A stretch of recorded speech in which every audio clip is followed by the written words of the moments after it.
Most people believe fruit is always safe, always gentle, always on the right side of health, but the human body does not recognize food by reputation. It responds to chemistry, timing, and metabolic reality. For someone living with diabetes, this misunderstanding can quietly shape blood sugar in ways that feel confusing and unfair. The body is not punishing you when glucose rises after fruit. It is communicating, using hormones and cellular signals, asking to be understood.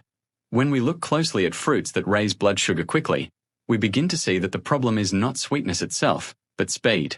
Fruits like ripe bananas, mangoes, grapes, and very sweet pineapples are eaten daily with good intentions. Yet once digested, sugar is still sugar. In diabetes, insulin already struggles to work efficiently, and when glucose arrives too fast, insulin must respond urgently. Over time, this repeated urgency deepens insulin resistance, not because the body is failing, but because it is protecting itself. Ripeness matters, portions matter, and frequency matters, because the bloodstream responds to chemistry, not labels like natural or healthy. Fruit juice carries an image of purity and lightness, especially when it is freshly made at home, but the body responds to structure, not freshness. When fruit is juiced or blended, fiber is removed or broken down, and the natural braking system disappears. Sugar rushes into the bloodstream, often faster than the body can manage comfortably. A single glass may contain the sugar of several fruits, consumed in seconds, without fullness or satisfaction. What feels nourishing becomes a metabolic shortcut, leading to sharp spikes and energy crashes that quietly disrupt blood sugar balance. Dried fruit carries a similar illusion. It looks small, feels harmless, and is easy to eat without awareness. But drying removes water, not sugar. A handful of raisins or dates can deliver the sugar of several whole fruits in a compressed form. Digestion happens quickly, portions grow unnoticed, and blood glucose rises higher than expected. Convenience removes the pause that allows awareness, yet the body records every gram of sugar, responding with repeated insulin demand that slowly reshapes metabolic stability. The way fruit is eaten matters just as much as which fruit is chosen. When fruit is eaten alone, especially on an empty stomach, sugar enters the bloodstream without resistance. There is no protein or fat to slow digestion, no context to soften the glucose curve. Energy rises quickly and falls just as fast, leading to hunger and repeated eating. Over time, this pattern creates instability, not because fruit is harmful, but because the body was designed to process nutrients in combination, not isolation. There is also a deeply rooted belief that if something is natural, the body must automatically tolerate it. Diabetes teaches a gentler truth. Biology does not work in moral categories of good and bad foods. It works in capacity, timing, and response. Fruit is not an enemy, but when eaten daily without awareness, it can quietly push blood sugar upward. Listening to the body, adjusting portions, timing, and combinations, and releasing guilt allows eating to become a dialogue rather than a struggle. When sweetness is intentional instead of automatic, the body often responds with calmer glucose patterns, steadier energy, and a renewed sense of trust between nourishment and well-being. When we look closely at fruits that raise blood sugar quickly, we begin to understand that the problem is not sweetness itself, but speed, because the human body is remarkably sensitive to how fast glucose appears in the bloodstream. Fruits like ripe bananas, mangoes, grapes, and very sweet pineapples are often eaten daily with the belief that natural sugar behaves differently. Yet once digested, glucose is still glucose, and the body must respond in real time. In diabetes, the cells are already struggling to hear insulin's message, and when sugar arrives too rapidly, insulin must shout instead of speak calmly. Over time, this repeated shouting exhausts the system, making blood sugar control feel harder even when intentions are good. These fruits tend to have a higher glycemic impact because their sugars are readily available, and their fiber structure is either softer or less effective at slowing digestion. Ripeness matters as well, because as fruit ripens, complex carbohydrates break down into simple sugars, making absorption even faster.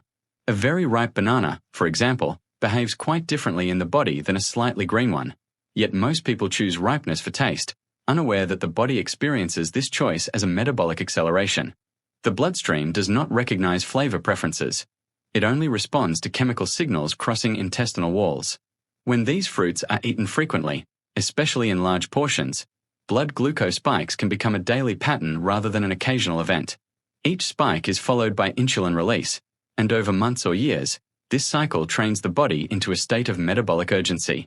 Cells gradually protect themselves by responding less efficiently to insulin, not out of failure, but out of survival.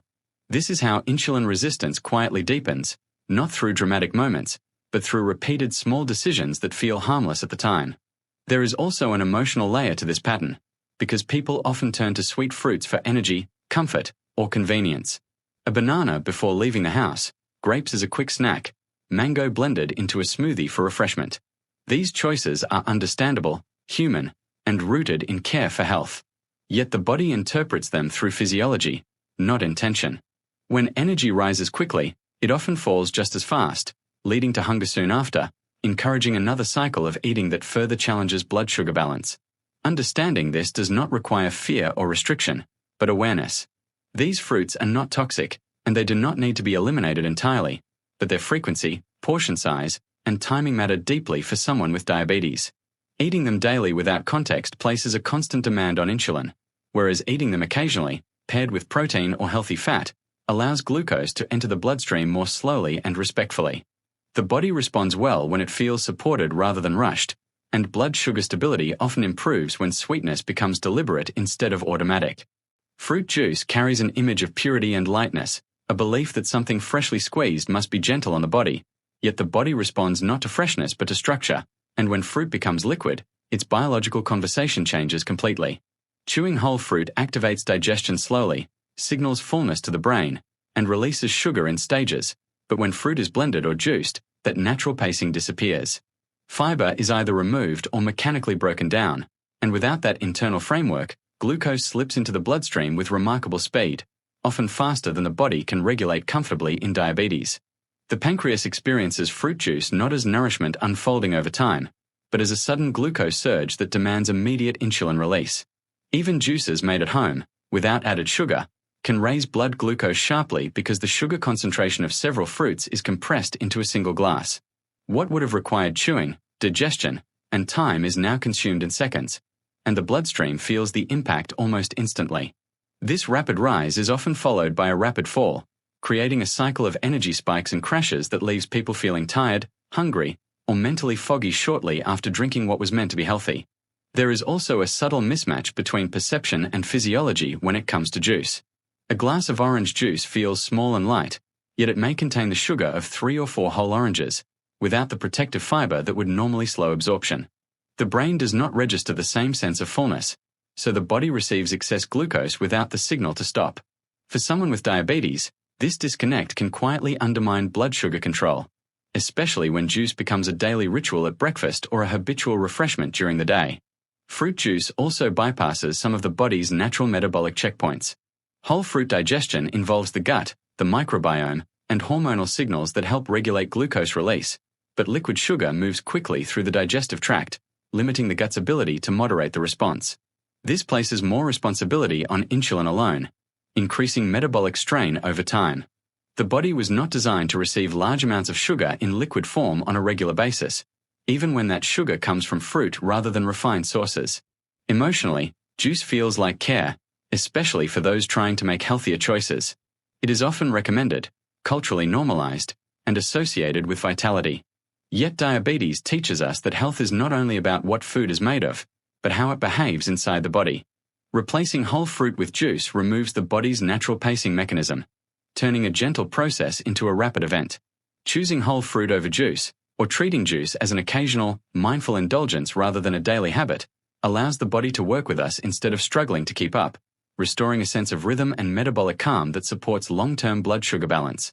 Dried fruit carries a quiet illusion of moderation because it looks small, feels light, and is often eaten by the handful without ceremony, yet the body responds to it as a concentrated source of sugar that arrives with surprising force. When fruit is dried, water is removed but sugar remains, becoming compressed into a much smaller volume. A few dates, a small handful of raisins, or dried apricots can contain the sugar of several whole fruits, yet without the same visual or physical cues that would normally signal restraint. For someone with diabetes, this concentration creates a subtle but powerful challenge for blood sugar balance. The process of drying also changes how quickly sugar is absorbed. With less water and a softer structure, dried fruits are digested rapidly, allowing glucose to enter the bloodstream faster than expected. Even though some fiber remains, It is often not enough to significantly slow the rise in blood sugar, especially when portions grow larger without awareness. The body experiences this as a sugar load that feels disproportionate to the act of eating, creating confusion when glucose readings rise after what seemed like a small snack.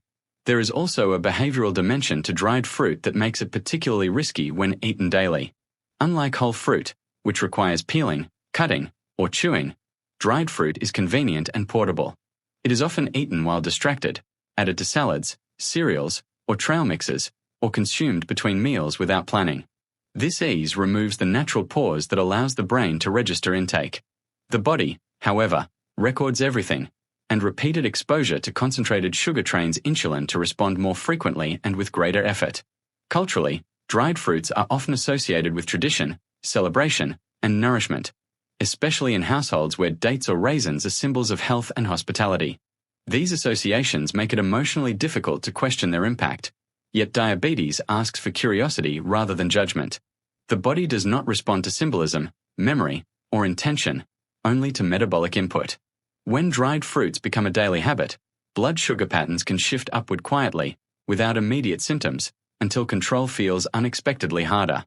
Another subtle issue is portion distortion. A serving of dried fruit is much smaller than a serving of fresh fruit, yet most people consume 2 or 3 times that amount without noticing. Because satiety signals are weaker, hunger often returns quickly, encouraging additional eating. This pattern reinforces glucose spikes and insulin demand throughout the day, increasing metabolic stress over time. The body prefers gradual nourishment, not compressed bursts of sugar delivered without pause. Understanding the nature of dried fruit allows space for balance rather than fear. These foods are not forbidden, but they require intention, structure, and context. When eaten occasionally, paired with protein or fat, and measured with awareness, their impact can be softened. When eaten mindlessly and daily, they quietly reshape blood sugar rhythms. The body responds best when sweetness is slow, visible, and respected, allowing glucose to rise gently rather than surge unexpectedly.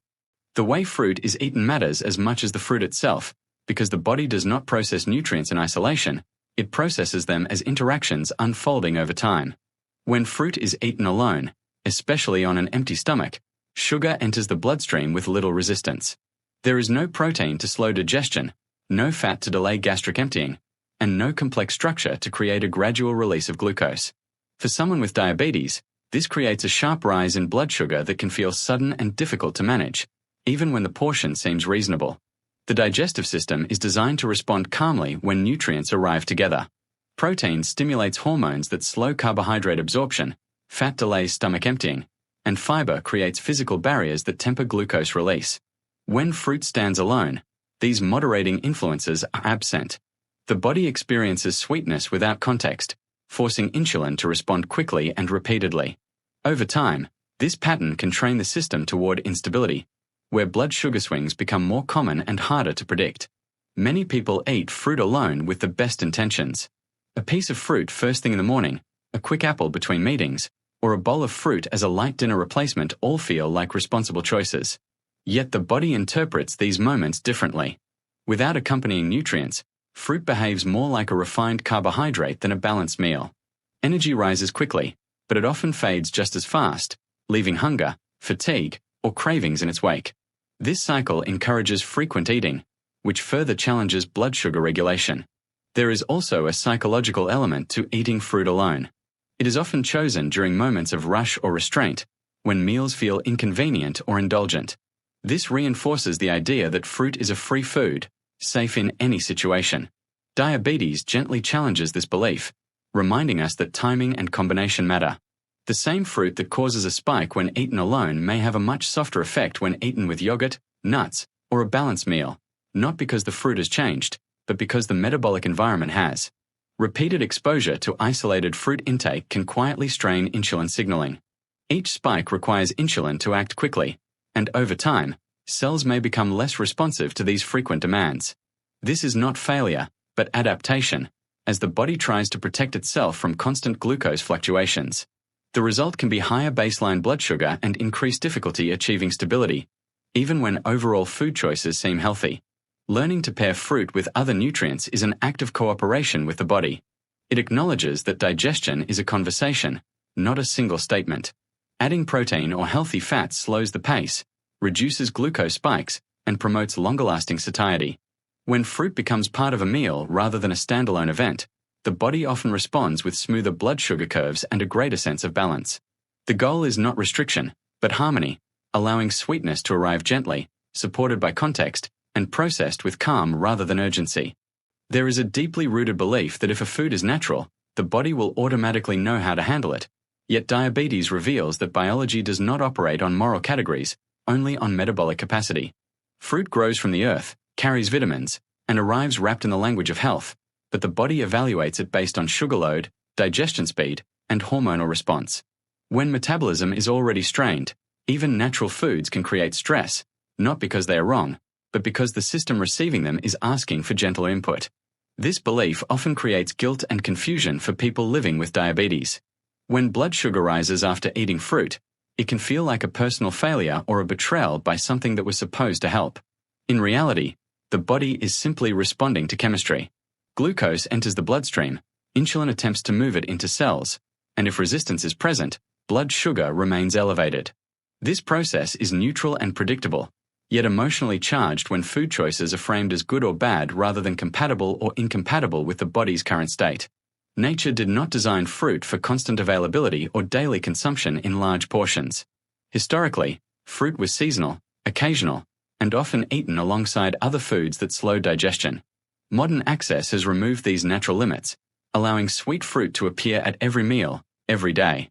The body, however, has not evolved to process frequent sugar exposure without consequence. For someone with diabetes, this constant availability can quietly push blood sugar upward, even when overall eating patterns feel responsible and disciplined. There is also the assumption that the body should adapt if a food is wholesome, yet adaptation has limits. Repeated glucose spikes encourage insulin to work harder, and over time, cells protect themselves by becoming less responsive. This is not failure, but self-preservation. When fruit is eaten daily without awareness, the body adapts by resisting insulin more strongly, making glucose control increasingly difficult. Understanding this shifts the focus from blame to cooperation, from discipline to dialogue with the body. Compassion becomes essential here, because many people turn to fruit as a symbol of care for themselves. Questioning its impact can feel like questioning one's commitment to health. Diabetes reframes health as attentiveness rather than righteousness. Listening to blood sugar responses, noticing patterns, and adjusting frequency or portions becomes an act of respect, not restriction. The body does not demand perfection, only responsiveness. When fruit is approached with curiosity instead of assumption, choices become more flexible and grounded. Some fruits may need to be occasional rather than daily, some portions smaller, some combinations more thoughtful. This is not a rejection of nature, but an alignment with personal biology. The body thrives when it is met where it is, not where ideals suggest it should be, and when food choices are guided by awareness, the relationship with eating often becomes calmer, clearer, and more sustainable. Turn this